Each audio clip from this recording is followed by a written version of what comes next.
Welcome to the Predictable Revenue Podcast, where sales leaders teach you what's working for them and how you can build it yourself. This episode of the Predictable Revenue Podcast is brought to you by our sales coaching and consulting services. Are you looking to create repeatable, scalable, and predictable revenue? We've helped thousands of companies grow their business with tailored expert advice backed by testing to ensure they establish the best practices that'll work for them. Head over to bit.ly/predictable revenue coaching to learn more. Hope is not enough to keep people alive on the battlefield, and it's certainly not enough to keep deals alive in the battlefield of business. I'm your host, Sarah Hicks, and today on the Predictable Revenue Podcast, I'm going to be chatting to an expert about removing hope from sales outreach, meetings, and conversion. He was a combat correspondent in the U.S. Marine Corps, deployed to multiple combat tours, embedded with the highest performing teals on the planet, studying how they were able to be bulletproof. He's a nationally syndicated columnist with the business journals and author of 3 books, including recent release, Bulletproof Selling, Systematizing Sales for the Battlefield of Business. He's a TEDx speaker, he's an international sales expert, and we are so excited to have him on the podcast. Shawn Rhodes, welcome to the Predictable Revenue Podcast. Thanks, Sarah. I'm excited to get going. So let's start kind of from the top, from the overarching idea here. Why do so many salespeople rely on hope? There's 2 reasons we found, Sarah, and I get to interview salespeople as part of the work that I do. We've been able to address about 18,000 of them in the last couple of years and just ask them, hey, where do you feel like you could use more help? And no matter what they tell me, whether it's in closing more deals or driving more meetings or getting better margins on their deals that they are closing, it all comes back down to, Shawn, we wish that we had a way that really worked predictably. And in the world of sales, we find every prospect is different. Every phone call, we don't know what's going to happen. We're entering these calls every single day in these meetings every single day that we can't predict. But if we don't have something that help guides us, then we're flying by the seat of our pants every single time. And as you mentioned in my introduction, the work that I did with these high-performing teams in combat, they never flew by the seat of their pants because they knew that's not the way to get, your actual ride home, right? Not in the way that you want to go. So they had to develop systems. They had to develop processes that were made to actually change once they were interacting on their missions with the people that they were going to be conducting them with. We found that when we began structuring that type of thing for salespeople, it allowed them to take a lot of the pressure off of themselves with systems and allowed them to be more present and innovate more during their sales meetings. Amazing. And to kind of dig in more into why relying on hope is not the best way to go, what do you see as kind of the negative impacts on the sales cycle as a whole, those conversations when a salesperson is flying by the seat of their pants, as you say? Well, there's negative impact to both their organization, to the team that they're on, and to the individual salesperson. The negative impact to the organization is that a lot of salespeople are put into this sink or swim kind of a situation where whether you have a small sales team, maybe a sales team of 1, or whether you're one of 10,000, often salespeople are hired and they're saying, this is what you're selling, here's who you're selling it to, see if you can make it work. And those that do, they're the ones that figure out how to swim, but the rest of them sink, which is why there's such a high attrition rate, such high turnover of salespeople. So that's the negative impact of the organization. Negative impact to the team is that if you have a team of salespeople that are all relying on hope to do what they do, some of the symptoms of that is you have a couple of high performers and everybody else just struggling to keep up. Well, the high performers, often people think that they're born salespeople. They have a secret sauce. They're magical. They've gotten sprinkled with pixie dust. Something has happened to allow them to have that kind of performance. And we know that's just not the case. Studying these salespeople and actually going out on sales calls with them, they're all following processes, even if those processes are just in their heads.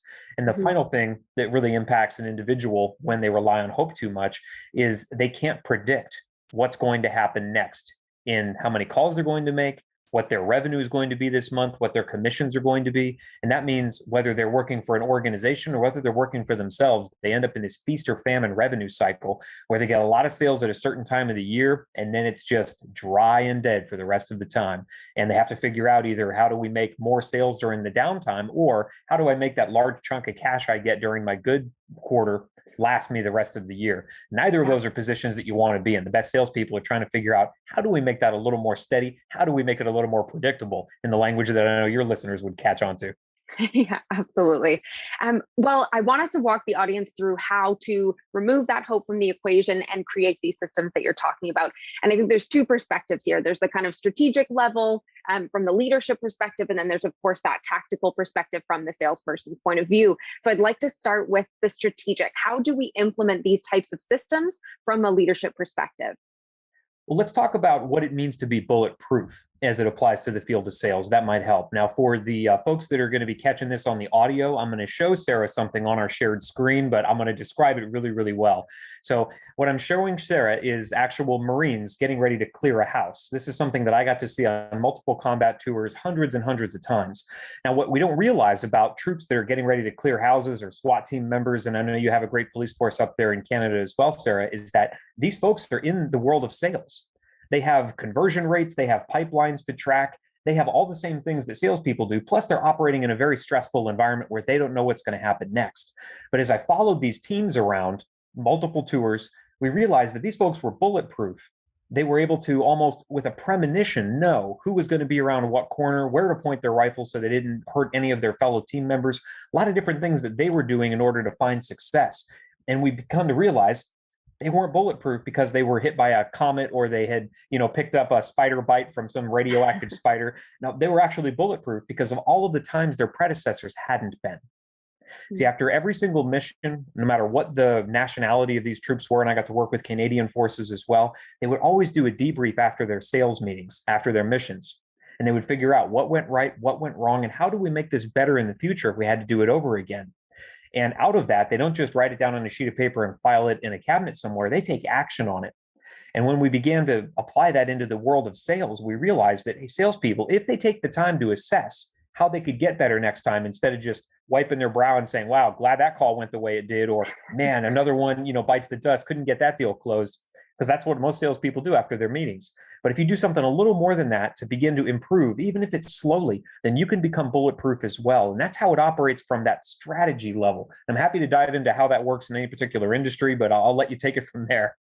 Yeah, I think that's great kind of context. And a good visualization of what the system is helping you achieve. It totally makes sense. I think a lot of people, as you're saying, just do the sales call, leave it at that, go do the next one, and probably don't really learn anything from the one prior. So if we're thinking about a sales team, we'll say it's a sales team that has the SDR and the AE separate, because a lot of our audience has a team like that.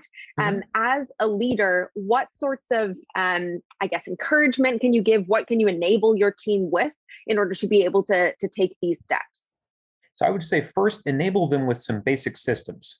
And what a system does is it allows your salespeople to know predictably, I do these things in this order, knowing that my prospect is going to give me something that's not part of my system, right? You'll never be able to operate, like you would on a manufacturing line. It just doesn't work like that in sales. But it doesn't mean that you still can't walk in with a plan. There's a saying that I've learned long before the military, and that is, if you fail to plan, you're planning to fail.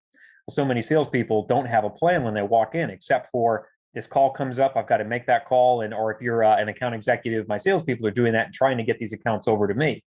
And so if you think about what you can do as a leader, the first basic system I encourage all leaders do is to get your folks into a good CRM. And there are hundreds out there. You're probably using one already. What a lot of salespeople and sales leaders don't do once they have that CRM in place is begin to build ways to take the stress off of their salespeople to know who I'm supposed to reach out to next and what I'm supposed to say when I do. So if you think about a house being built, it's a great analogy. If you were to walk on a construction site today, and houses may be going up at a different season where you are, Sarah, than where they are down here in Florida. But when you're working on a construction site, they lay the foundation down and then they put the pipes in for the plumbing. Well, if you think about seeing those pipes in, if you were to imagine a bunch of plumbing pipes on a foundation with no outlet, there's no drains, there's no sinks. I mean, once the water enters, it just circulates potentially forever inside these pipes. These are what really great organizations are doing at a strategic level to give their salespeople the tools that they need to just be present in their conversations. Most salespeople spend 80% of their energy trying to figure out, who am I supposed to talk to next? What did we say last time we were on the phone, if we had a previous conversation? And what do I say next to get them deeper into the sales cycle or deeper to the sale? Well, if we think of this as a plumbing situation, I'll show another graphic. If you can think of all of these pipes laid out side by side, you turn the water on and they circulate. The leads circulate through these pipes. This is really where the term pipeline comes from. Well, you can use any CRM to structure this, Sarah, from a cold outreach, they don't know me, I don't know them, to I know who the decision maker might be in this deal, to I know what their budget is, I know when their buying window might be, I know who they've bought from in the past and what they paid. You can really build a lot of intelligence on a good prospect if you take the time to walk them through something that is systemized in a consistent manner. And this works really, really well for your listeners that have longer sales cycles where it's not just a one call close, which I know a lot of them do. Well, if I know I'm probably not going to close this person on this next call, what can I learn from them? What can I share with them today that I know gets me a level deeper or a level closer towards that sale? So that maybe after our third or fourth conversation, I'll have more data gathered, more intelligence to be able to present a solution in a way that is incredibly tailored and personalized to that prospect. Well, if you can do that at a strategic level to set your people up for success, your SDRs, you're doing more than 99% of the others with your role or in your industry. Really going to help your salespeople get set up for success on those calls. And where do you think this system lives? Obviously, the pipeline itself is going to exist within the CRM, but the documentation around the system, where is that? It could be in the CRM. It also works really well if you want to low tech it. You could put it into Google Sheets, and that could be the thing that then transfers into your CRM. But something that we are adamant about as it applies to systems is don't just create it once and leave it alone. And there's a lot of examples on this where something that worked back in 2019 in the world of sales just does not work today because a lot of us are selling in a hybrid environment, or our decision makers are a lot tougher to get on the phone because they're working from home now still. They're managing families, with trying to homeschool kids, or before that just wasn't even an issue. So if we don't modify our systems in our CRMs or in our spreadsheet or wherever that might live where your team has access to it, then it's going to become out of date. It's not going to be as powerful as it would be if you took the time to update it. Well, you can't update it if it doesn't live somewhere. If it's just in your head, you're just, rewriting a script in your own brain.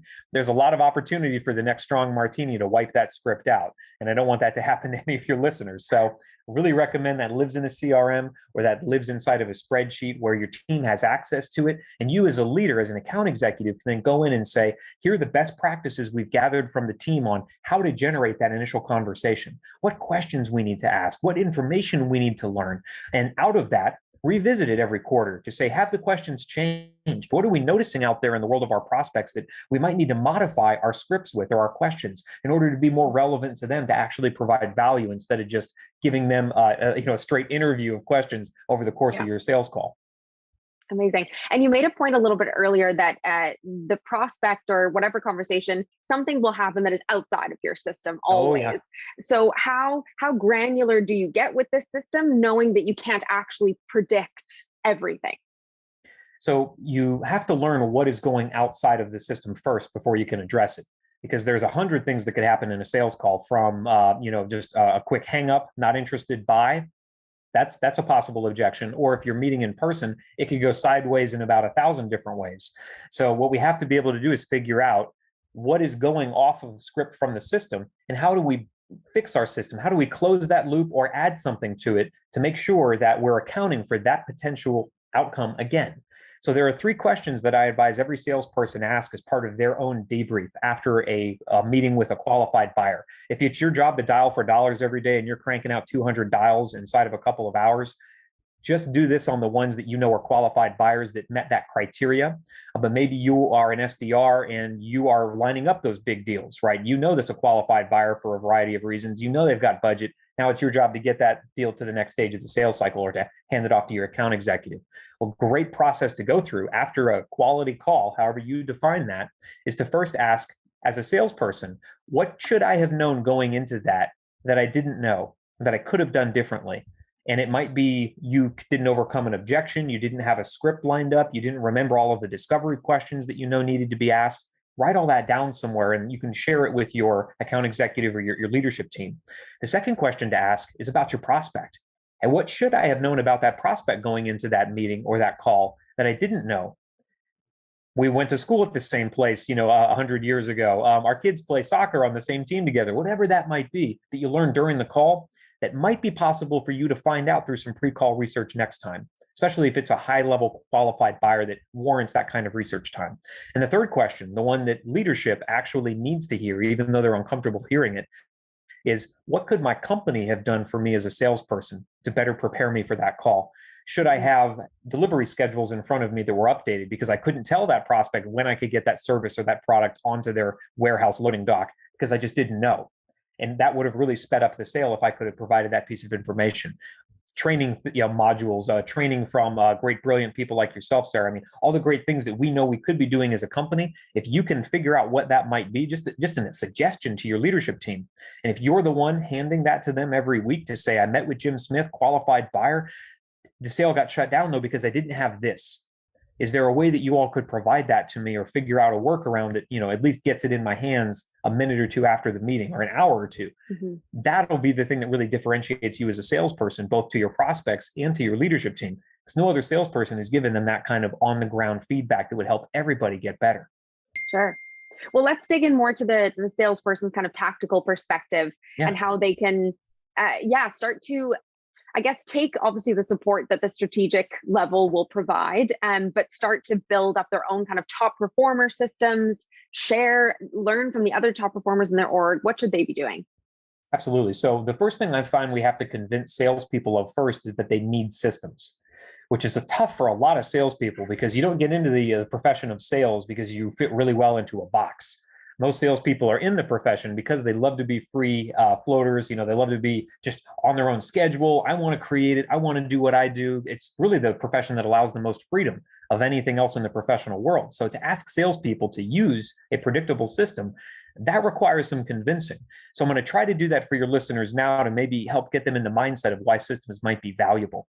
So we studied probably 500, 600 salespeople across industries and across nations by now at this point, over 8 years of doing these types of research. And what we discovered is that senior salespeople do have systems, even if they don't call them that. And I know this because I can walk into multiple buyer meetings with the same salesperson and I watch them flow through a pretty predictable process, even if they've never written it down. And then I ask, hey, how did you learn that process? And they say, well, it took 20, 30 years to get it done.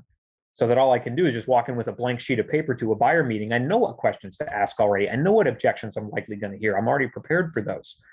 They got the reps in. So that works if you have a whole team of 30, year veteran salespeople. But for the younger folks, and I know you and I would fit into this crowd, even though we've been selling for a couple of years, how do we get to that 30-year level faster? Well, it takes systems. So I'll show a graphic and explain it to your listeners as well. We discovered that there is an inverse relationship between the amount of attention that you need to perform at any given task and the amount of innovation that you can bring to the table. So I'll give you an example from combat where I was watching this happen every day. If you were a brand new troop, a private is what we call them in the US, and you were right out of boot camp, deployed to whatever war zone they were sending you to at that time, 100% of your focus was likely on, hey, where do I step at what time and where do I point my rifle? Because this is a very dangerous environment. Well, that allows for a very small amount of innovation. And then you take the senior non-commissioned officer, these folks that have been in the field for 20 or 30 years. They're not thinking about where do they need to step next or where does their rifle need to point. All that is muscle memory. And what that allows them to do is react a lot faster to an ever-changing environment. So let's transfer this into the world of sales. That senior salesperson doesn't have a lot of focus on what discovery questions they need to ask or what the next step of the sales process is. They've run through it enough times. It's all muscle memory to them. It's in their head. And that means that they can show up and be present and innovate solutions for whoever they're going to get on the phone with or sit down with next. Whereas that junior salesperson, 100% of their focus is on how do I not dork this up? What are the 9 questions that I need to ask to make my boss happy so that account executive doesn't come back to me and say, why didn't you ask this question? It's the most basic thing that we do here. You need to know this. Well, I don't want to make that mistake. So 100% of my focus is really tactically based instead of how do I open myself up for more innovation? So if you think about 10% of your focus being on the task at hand because you're a senior salesperson, well, that allows you 90% of your attention span now to be in the present and to innovate. Or if it's reversed, you're that junior salesperson, 90% of your attention is on the task at hand, the discovery questions, what you got to say or do next. Only 10% of your attention might be able to really be present with your prospect, listen to what they have to say, and create a custom solution for them, which we're finding more and more, whether you deal with large value items or small value items.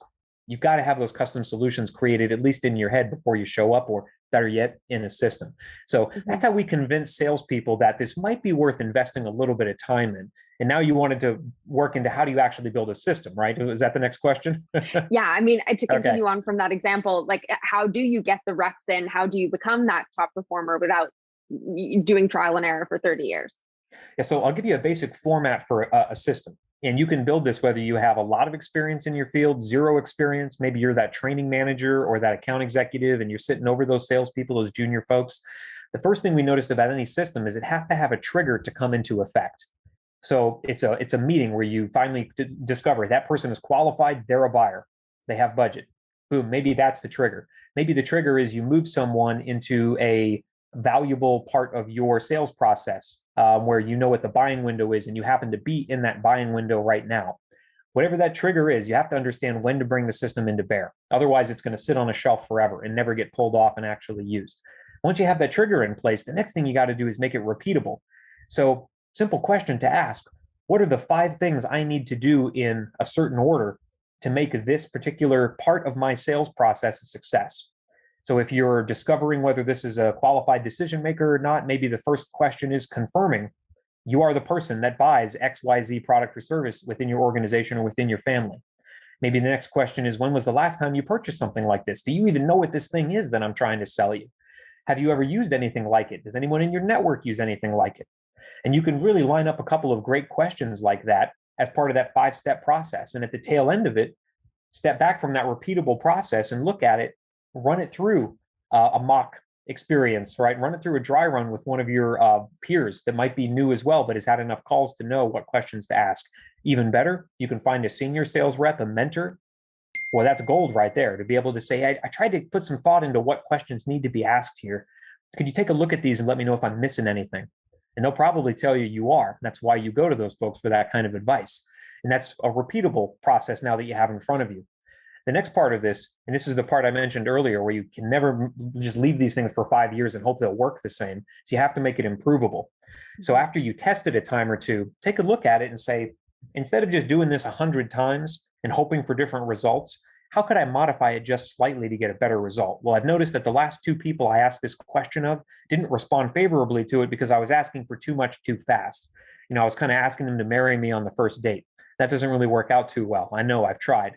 So you really want to take a step back and be like, all right, how do I soften that question up? Or who can I ask a better way to ask that question of these prospects I'm reaching out to? And the final piece of any system, and this is the piece that account executives really love, is to measure it. How can I measure the success or the effectiveness of this system? What am I driving to? Am I trying to get people sold on the first call a lot faster with a higher conversion rate? Or am I just trying to improve my conversion to a deeper part of my own pipeline where I know that these folks are going to be ready to buy in a month and a half? I've got my next task in my CRM. I've got a follow-up email rigged up for them, ready to go right now.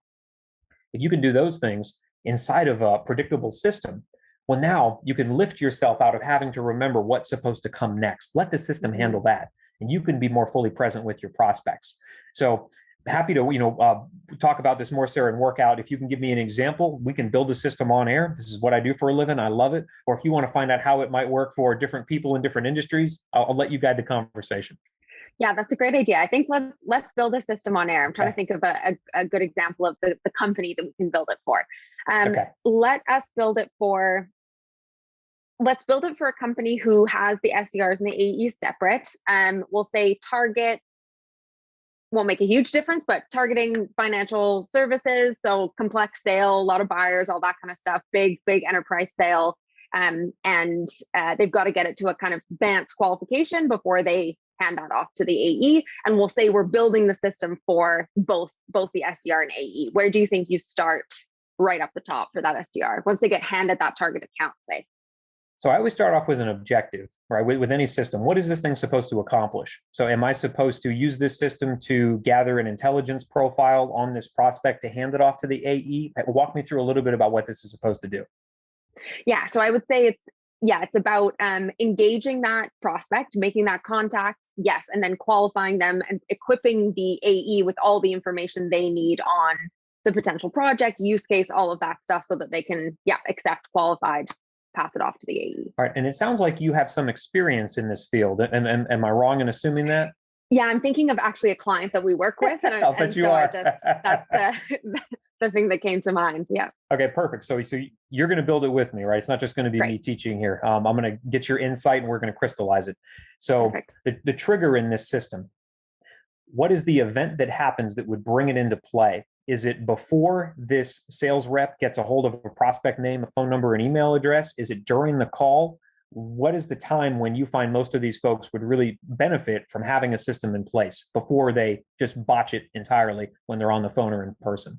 Mm-hmm. I think you're right. I think it is before they even necessarily know who the actual economic buyer is within that account, who the decision makers are. It's here's your account. It's RBC. Go for it. Your trigger is just getting that account in your lap. Yeah. Awesome. So the trigger is getting the account name. All right. Now I know when to start. And there might be roles for the account executive and taking a look at that account and figuring out, based on what I know about the industry, are these folks worth pursuing? They're a 1,000-person company. That's a great fit. Or it's a mom and pop accounting service, but they call themselves, big company incorporated, right? Just, we know not a good fit from our experience. All right. So people might have different roles in that, but now the trigger event has happened. I'm an SDR. I've got this account name on my desk. It's been approved by my account executive. What do I do next? Well, here's where the repeatable part comes in. What are the things that I need to do in what order to make sure that I get the information needed to punt this thing back up to my account executive with a nice, pretty bow on top of it and say, this is a sale that's ready to happen? What are the things in this client's world that would need to occur on that first call? Mm-hmm. So once the SDR actually has a conversation with somebody at that account, it needs to be somebody who has decision-making authority. There are different use cases. So there's not kind of a one and only one decision maker you could engage with. But once you've got a kind of economic buyer, once you've identified what the potential project could be or use case could be within that company, and then identifying those kind of BANT criteria. So timelines, budget, any of that kind of knowledge is very important before, the AE is like, bows on that and I'll take it. Love it. Love it. So we have to know who the decision maker is, qualify them as a buyer, and that could be 100 different job titles depending on the organization. I totally get that. I'm very familiar with that. And then all the things that we need to ask along the way. Now, the repeatable part of this, you could drill down really tactically into what's the best way to ask who the decision maker is. It could be as blunt as, hey, who really is the buyer for XYZ product or service? And that might get you places inside some organizations, and others would be like, well, that's just not how we do business here, right? You got to go through the committee, or you got to go through the procurement office, right? All the places that we don't want to be as salespeople. So you could get really tactical in how you ask those questions. But the important thing that you and I figured out is here are the questions that need to be asked. And then we can drill down further with our sales reps, with our experienced folks on the best ways to ask those questions. But once I have all of those questions answered, what's the next step that needs to happen in order to ensure a smooth handoff to the next person that needs to handle it, whether that's the account executive or an appointment setter? In this client's case, what happens after that phone call ends? Yeah, it would be a meeting with all parties involved. So setting up a meeting with the AE, a sales kind of specialist in whatever field this ends up being in, or what department it'll, use case, that kind of stuff. So that there's a kind of group call, and then it can always move forward from there. So their job then, this account rep's job, is to schedule a group appointment to line up calendars, which means they're going to need access to everybody's calendar on their end to not have to say, well, let me check with the 5 people on my end and get back to you in 2 weeks, because now you've already lost the conversation. But to be able to say, we have these times blocked on Tuesday at 3:30 or Wednesday at 4. Which of those works better for you on what week, Mr. and Miss Prospect? And now you're in a conversation where they can look at their calendars more easily. So that's the next step, to have all that set. Once that happens, what needs to happen after you hang up the phone? Or what have you seen as a really good practice? So I've set my appointment, calendar invites have pumped out. Is that the last time this person should hear from me before the meeting? No, definitely an introduction to people that they don't know yet who are joining that group call, and anything that could be helpful ahead of that call, like, I don't know, case studies, white papers, anything like that. Yep, I love it. I love it. So to have all of those resources teed up and ready to go, so you don't have to create them for the first time on the spot. Brilliant. So now we've got a couple of steps in place after the trigger. Now, the next piece of this, we're going to test it for a while, but I want to improve it. What are the things that I should be asking about or looking for if we've run this across, let's say, 200 calls in the course of a couple of months?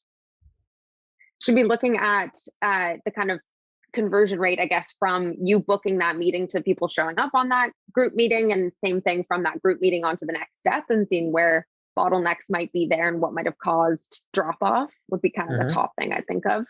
Yep. And so if I wanted to improve the way that I was doing it, am I looking at script questions? Am I looking at pipeline movement? You mentioned a lot of conversion tracking, which is great, and we're going to get to that in just a minute. But I want to know what are the things that I should be asking my sales reps, maybe, or my account executives that would reveal problems along the way.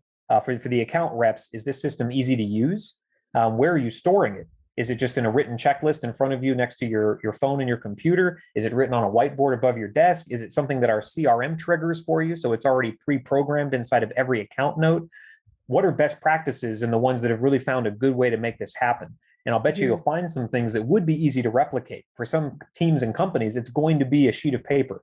For other teams and companies, because they're more tech savvy, it's going to be something programmed in their CRM that they just click a button and boom, that screen pops up and it's all ready to go. Checklist, boom, boom, boom, done. So there's a lot of different ways we could ask about how do we improve based on who's used it, who's seen success, and who's struggling. Now, the final bit, and this is the conversion piece that you measured, because we have to measure the effectiveness of this system. So if I was looking for maybe one or two things to measure to know, hey, is this better than the way we were doing it before? What are those things that I should be looking at? Definitely, yeah. Conversion rate, as I mentioned, kind of the time that it takes for that to happen, if there's any delay. I guess even just having that AE kind of looking back and saying like, yes, I had everything that I needed in order to push that forward. Yeah, that's brilliant. Or I had to go back and... That's actually part of that improvement piece, right? Because we're not just dealing with the account rep checking a box and then sending it on into the ether, never to be seen again. If it's not a smooth handoff or that AE is missing something consistently, that'd be the time to bring that back, wouldn't it? Like I noticed that I only have the first initial and last name of everybody that you make me an appointment with, because that's the way the calendar produces it. I want to address these people by their first name, but you could spell Sarah like 9 different ways. And don't even get me started on Shawn. So I don't want to mess that up in my communications. All right. So we have to fix just that small thing. That could make a massive difference in sales down the road. So what you and I have just built now, Sarah, is we have a trigger for this event. We've got a repeatable process that could really be built out into a really solid system.